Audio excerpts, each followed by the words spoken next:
Hello viewers, स्वागत है आपका एक और नई वीडियो में। तो आज हम अगेन चैप्टर 9 वर्कशीट 1 का क्वेश्चन नंबर 3 करने वाले हैं। और जो पहला क्वेश्चन नंबर 2 है हम ऑलरेडी कर चुके हैं, ठीक है ना। देखते हैं इस क्वेश्चन में हमसे पूछा जा रहा है,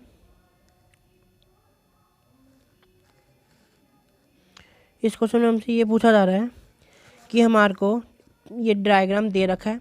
इसमें हमारे को सिंगल सिंगल से मतलब है कि ये दो बराबर है और डबल डबल मतलब ये दो लाइनें बराबर है।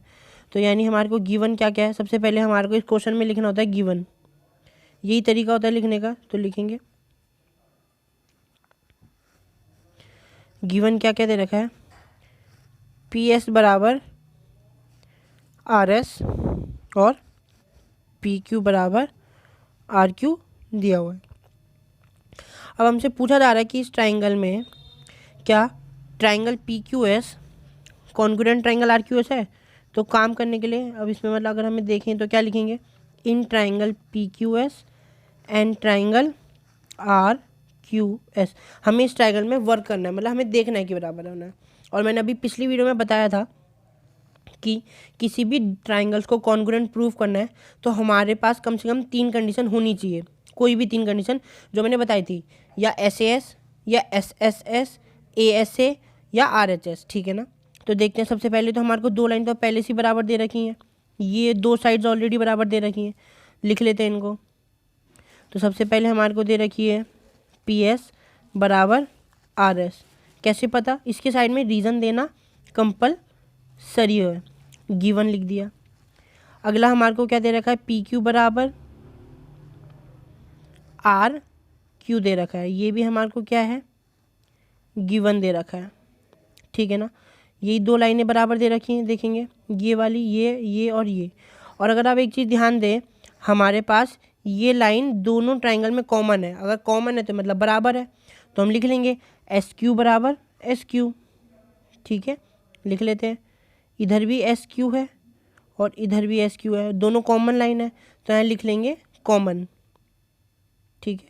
बस अगर आप ध्यान दें तो हमारी 3 कंडीशन प्रॉपर पूरी हो गई हमारी। कौन कौन सी, पहली लाइन, दूसरी लाइन और तीसरी लाइन। और देखें ये तो तीनों साइड्स हैं, तीनों साइड्स हैं ना, तो हमारा ट्राइंगल क्या हो जाएगा, कॉन्ग्रुएंट हो जाएगा। ट्राइंगल क्या है हमारे पास, देखें ये लिखा हुआ है PQS और RQS, ठीक है ना। तो triangle PQS is congruent triangle किसके, RQS से। कौन सी कॉन्ग्रुएंसी, SSS कॉन्ग्रुएंसी के साथ। ऐसे लिखना है, लिखने का फॉर्मेट यही है, चेंज नहीं करना वरना नंबर कट सकते हैं, ठीक है ना। हो गया। अब ये हमारा फर्स्ट क्वेश्चन प्रूव हो गया कि ये बराबर है, ये डन हो गया। अब सेकंड क्वेश्चन देखिए, state the 3 pairs of matching parts you have used to answer first question. अब देखो ये हमने क्वेश्चन फर्स्ट कर दिया, सेकंड क्वेश्चन भी यही पूछा गया है। उसने ये पूछा है आपने कौन से 3 पार्ट्स को लिया था इसको कॉन्ग्रुएंट करने के लिए, मतलब कौन सी 3 चीज़ों को लिया। और हमने पता है हमने क्या 3 चीज़ ली है, एक तो ये वाली साइड, एक ये और एक ये। तो दोबारा लिख लेते हैं सेकंड क्वेश्चन में कि PS बराबर RS, ठीक है ना। सेकंड क्वेश्चन, पहले क्या लिया था हमने, PS बराबर RS लिया था, ठीक है। उसके बाद हमने क्या लिया था, PQ बराबर RQ, PQ बराबर RQ, यही लिया था हमने, ठीक है। और अगर देखे जाए तो हमारे को ये क्या था, गिवन दिया हुआ था, ठीक है। ये हमको क्या दिया हुआ था, गिवन। और एक लाइन हमारी दोनों में कॉमन थी, तो SQ बराबर SQ, वो क्या था, कॉमन था। बस ये 3 हमारा, ये हमारा सेकंड क्वेश्चन हो गया। अब थर्ड क्वेश्चन देखें। थर्ड क्वेश्चन में बोला गया है कि एंगल P किसके बराबर होगा। तो एंगल P किसके बराबर होगा। अच्छा, अब एक चीज़ और देखें ध्यान से, जब हमारा कोई भी 2 ट्राइंगल आपस में कॉन्ग्रुएंट होते हैं, ठीक है, तो इसका मतलब वो पूरा ट्राइंगल कॉन्ग्रुएंट है किससे में, शेप और साइज में। और शेप साइज में यानी इन दोनों का एरिया भी बराबर होगा, इन दोनों का हर चीज़ लेंथ भी बराबर है, तो यानी एंगल्स भी बराबर होंगे, ठीक है ना। तो अगर आप देखें तो यहाँ एंगल P किसके बराबर होगा, एंगल R के बराबर, ठीक है ना। किसके बराबर होगा, एंगल P के और इसके R के बराबर में, ठीक है ना। क्यों, अगर हम देखें अगर कोई ट्राइंगल SS से भी हो रहा है हम इसको वैसे भी कर सकते हैं, ये एंगल P इन 2 साइड के बराबर है और ये भी, तो ये बराबर हो सकता है, हम ऐसे भी समझ सकते हैं, ठीक है ना। तो एंगल P किसके बराबर हो जाएगा, एंगल R के बराबर। तो यहाँ हम लिख लेंगे angle P is equals to angle R, ठीक है ना। हो गया क्वेश्चन। नेक्स्ट क्वेश्चन देखते हैं। नेक्स्ट क्वेश्चन हमारे को देखिए क्या दे रखा है, बड़ा कर लेते हैं इसको। देखें अब पूछा गया इन ट्राइंगल, ये हमारे को दे रखा है A B C is an isosceles triangle. A B C is an isosceles triangle. Isosceles triangle का मतलब क्या है, ये वाली लाइन और ये वाली लाइन बराबर है और इन्होंने दे भी रखा है ए बी बराबर। तो सबसे पहला काम क्या होता है हमारा, जो जो क्वेश्चन में हमारे को गिवन चीज़ें उनको लिख लेना है। तो ए बी बराबर ए सी क्या है, गिवन है। ये यहाँ नहीं लिखेंगे क्योंकि मैंने लिख दिया आगे से। और D is the mid point. अब कोई भी किसी का मिड पॉइंटर यानी वो दो लाइनें भी बराबर होंगी, यानी ये भी मेरा बराबर है, ठीक है। तो हमारे से क्या पता चला, यहाँ से हमको ये पता चला कि जो BD बराबर CD है। क्यों, क्योंकि D इज़, यहाँ लिखेंगे proper, D is mid point of B C, ठीक है ना। ये चीज़ें पता चल गई। अब देखो पहला क्वेश्चन पूछा गया है इन ट्राइंगल ए और बी क्या ये कॉन्ग्रुएंट हो सकते हैं। चलो अब जब हम किसी भी दो ट्राइंगल में काम करें तो उससे पहले हमें बताना पड़ेगा कि हम किन ट्राइंगल में वर्क करें। तो कौन कौन से दो ट्राइंगल थे वो, ट्राइंगल ए डी बी और ए डी सी। क्या हो जाएगा, एक triangle A D B and triangle A D C, ऐसे लिखेंगे। लिखने का फॉर्मेट ये। अब इसमें हमको तीन कंडीशन प्रूफ करनी है। जैसी प्रूव हो जाएंगी तो ट्राइंगल क्या हो जाएगा, कॉन्ग्रुएंट होगा। कॉन्ग्रुएंट हो जाएगा किस जगह से, वो हमको ढूंढना है। अगर आप देखें ये एक ट्राइंगल है, देखो एक ये ट्राइंगल है और एक ये ट्राइंगल है। अगर देखें दोनों में एक ये और ये बराबर दे रखा है और एक ये और ये, दो लाइनें तो हमारे पास बराबर है। और तीसरी लाइन देखो कॉमन है, सेम पिछले वाले क्वेश्चन की तरह क्वेश्चन है अगर ध्यान दे तो, बस इसको सिर्फ घुमा रखा है। ये और ये बराबर है, ये और एक कॉमन, सेम क्वेश्चन ये भी है। इधर ये वाली लाइन इसके बराबर, ठीक है। दोबारा साफ तरीके से करते हैं, देखें दोबारा से देखो, ये वाली लाइन इसके बराबर दे रखी है, ये रहा। ये वाली लाइन इसके बराबर दे रखी है, क्यों, क्योंकि डी मिड पॉइंट हमने यहाँ प्रूफ कर लिया। तो ये दो और तीसरी लाइन हमारी कॉमन, तो बस ये लिखना है। और तीनों साइड अगर आपको याद हो तो हमारी कॉन्ग्रुएंसी क्या होगी अगेन यहाँ पे, एस एस एस कॉन्ग्रुएंसी। चलो लिखते हैं किसके, ए बी बराबर ए सी लिख लेते हैं, ए बी बराबर ए सी लिख लेते हैं। तो ए बी बराबर ए सी क्या था, गिवन। सिमिलरली दूसरी लाइन क्या है हमारे पास, बी डी बराबर सी डी लिख लेते हैं, बी डी बराबर सी डी। तो क्या लिखेंगे, बी डी बराबर सी डी। अब यहाँ दो चीज़ें लिख सकते हैं हम, या तो हम लिखे D is a mid point of B C, ये लिख सकते हैं। और लेकिन अगर आप देखें हम ऊपर प्रूफ तो कर चुके हैं, तो हम यहाँ एक चीज़ और लिख सकते हैं, प्रूव्ड अबव, ठीक है ना। क्या लिख सकते हैं, प्रूव्ड अबव भी लिख सकते हैं। तो प्रूव्ड अबव लिख लिया मैंने, ये लिख दिया। और तीसरी लाइन हमारी कॉमन थी, तीसरी लाइन हमारी क्या थी, ए डी कॉमन थी। ध्यान से देखेंगे फिर से, ये रही हमारी तीसरी लाइन कॉमन, ए डी। तो बस हमारी तीन चीज़ें क्या हो गई, हमारी तीन चीज़ प्रूव हो गई। तो ए डी बराबर ए डी, ये क्या है, कॉमन हो गया।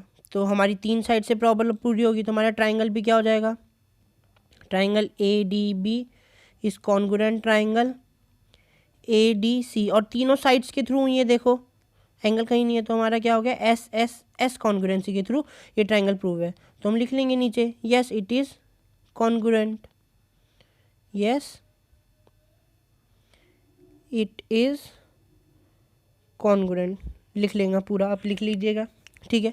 थर्ड क्वेश्चन देखते हैं इसमें क्या पूछा गया था, state 3 pair of matching point use to arrive your answer. वही सेम क्वेश्चन, पिछले वाले की तरह सेम क्वेश्चन है, सिर्फ घुमा के दे रखा है डायग्राम को। अब मैंने क्या बताया, हमने कौन सी तीन कंडीशंस ली इसको कॉन्ग्रुएंट करने में, यही तो तीन कंडीशंस थी हमारी।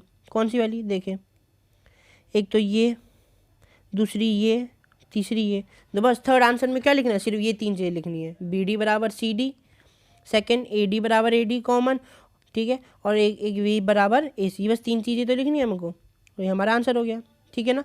देखिए नेक्स्ट क्वेश्चन देखते हैं हम। अब नेक्स्ट क्वेश्चन हमारे को क्या दे रखा है, देखें बहुत अच्छे से, ये भी सेम क्वेश्चन है। ये भी हमारा सेम ही क्वेश्चन है। देखें, अब हमसे पूछा जा रहा है एक triangle P Q R and X Y Z दे रखा है, ये ट्राइंगल दे रखा है वेयर पी क्यू बराबर क्यू जेड, ये देख पा रहे होंगे आप पहले से ही कि पी क्यू बराबर क्यू जेड 2.5, दोनों 2.5 है, और क्यू आर बराबर वाई जेड, क्यू आर बराबर वाई जेड 4 दोनों दे रखे हैं। What additional information you required to make the two triangles congruency by S S S congruency. अब इसका मतलब है, अब देखो हमारे को सीधा सीधा क्या बोला गया है, दो चीज़ें तुम्हें दे रखी है और तीसरी कंडीशन आप क्या लोगे कि उससे आपका क्या हो जाए, ट्राइंगल कॉन्ग्रुएंट हो जाए। कौन सी कॉन्ग्रुएंसी से, कौन सी कॉन्ग्रुएंसी से, एस एस एस, मतलब सारी साइड्स चाहिए, सारी साइड चाहिए। जब एक ये बराबर एक ये बराबर, ऑब्वियसली ट्राइंगल में तीसरी साइड है तो तीसरी ये दोनों बराबर होंगी। तो लिख लेते हैं कौन कौन से ट्राइंगल में वर्क करें, पहले वो लिखेंगे जो मैंने फॉर्मेट बताया। सबसे पहले क्या बताया मैंने, गिवन लिखेंगे। सबसे पहला काम क्या होगा हमारा, गिवन। हमारे को पी क्यू बराबर किसके दे रखा है, एक्स जेड के, क्यों दोनों क्या है 2.5 सेंटीमीटर, ठीक है ना।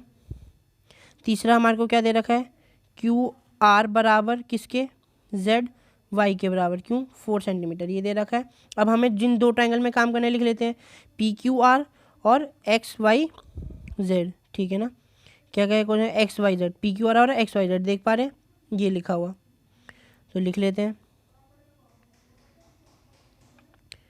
इन triangle P Q R and triangle X Y Z. अब तीन कंडीशन प्रूफ करनी है जिसमें से दो तो हमें पता है, एक ये और एक ये वाली, तो लिख लेते हैं पी क्यू बराबर एक्स जेड कितना दे रखा है 2.5, या इसके बदले हम क्या लिख सकते हैं, गिवन लिख सकते हैं, ठीक है ना। क्या लिखेंगे, गिवन। सिमिलरली क्यू आर बराबर जेड वाई कितना, गिवन या 4 सेंटीमीटर,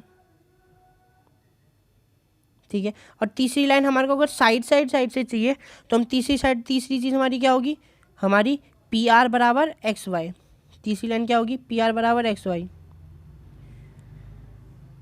ठीक है ना। अब हमारे को इसकी कंडीशन नहीं पूछा और क्वेश्चन में भी यही पूछा है कि हम तीसरी चीज़ क्या बराबर करेंगे, तो ये हम बराबर करेंगे। तो ट्राइंगल हमारा क्या हो जाएगा, P Q R congruent triangle X Y Z के। और बस हमसे क्वेश्चन में लास्ट में क्या पूछा गया है कि थर्ड चीज़ क्या लेंगे, तो थर्ड कंडीशन जो हमारी रिक्वायर्ड है, जो थर्ड कंडीशन ऐसे लिखेंगे, थर्ड कंडीशन जो हमारी रिक्वायर्ड है, third condition required for congruency, ऐसे लिखेंगे, फॉर कॉन्ग्रुएंसी इज, तीसरी हमारी क्या प्रूव नहीं हो रही है, यही वाली तो नहीं हो रही है, बस यहाँ लिख लेंगे पी आर बराबर X Y, is P R बराबर एक्स वाई, ये हमारा आंसर हो गया, ठीक है ना। बस इतना ही था हमारे इस एक्सरसाइज में, वर्कशीट 1 में। तो मिलते हैं नेक्स्ट वीडियो में नेक्स्ट वर्कशीट के साथ, वर्कशीट 2 के साथ। और होप सो गाइस आपको पसंद आया होगा, जो ना आया समझ में प्लीज़ कमेंट्स में बताएं। तो मिलते हैं नेक्स्ट वीडियो में नेक्स्ट एक्सरसाइज के साथ।